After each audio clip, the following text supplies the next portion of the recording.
Армысыз қазақ халқым, елім, жерім.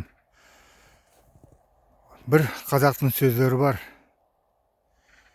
Жерің барда ірісің, тілің барда тірісің.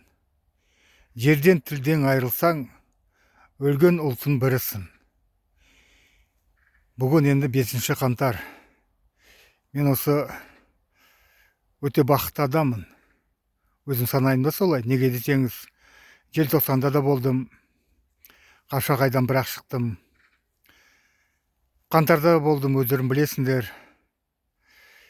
Айтқым келеді да сендерге. Желтоқсаншылар, қаңтаршылар.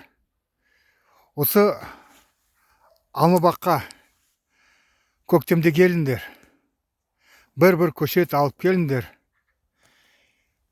Осы көшеттерді өлген адамдар үшін, қайтыс болған адамдар үшін, кішкентай бүлдіршін балаларымыз қайтып кеткен, солар үшін осы жерге келіп, көшеттерді егейік.